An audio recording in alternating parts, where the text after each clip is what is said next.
Grosse salle. Moi, Et j'ai fait un... Comment ça s'appelle la salle Bercy? Ouais. Ouais. Cette petite salle, Bercy. mais Bercy en petit format pour une conférence. Ouais.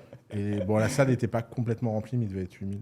Enfin, Ah Ah, ouais. mais c'est énorme. ouais. Putain. Parce que Bercy, c'est pour quel type de conférence? C'était c'était un congrès.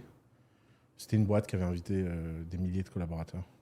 Puis moi, à l'époque, je faisais beaucoup de conférences comme ça dans des grandes boîtes. Il y avait vite 1000 personnes, 2000 personnes. Donc que des employés de la boîte, quoi. Ouais. Putain.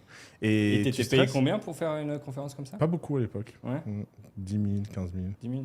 C'était pas cher à l'époque. Ouais. Et tu stresses? Non. Non. Ça fait longtemps que je vais pas stresser sur scène. Autant j'ai beaucoup stressé au début. Ouais.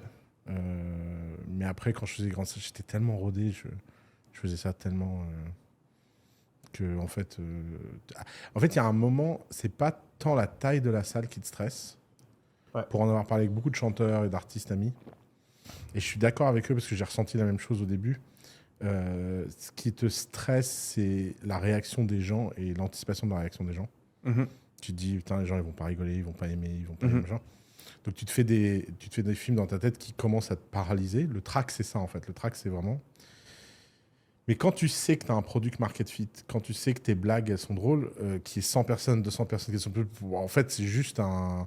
Tant mieux. Plus il y a de monde, plus on rit, Ouais. en fait, tu vois. Je me suis fait l'exacte même réflexion. Et donc, c'est pas du tout la taille de la salle qui te stresse, en fait. Ouais, moi, quand j'ai fait mes conférences, je me disais toujours, j'avais aucun stress et j'ai analysé et je me suis dit, bah, en fait, c'est parce que c'est des gens qui me kiffent déjà. Donc, même si je me pointe et que je fais une blague de merde, ils vont rigoler. Si je me pointe et que je dis des trucs pas spécialement intéressants, ils vont quand même kiffer.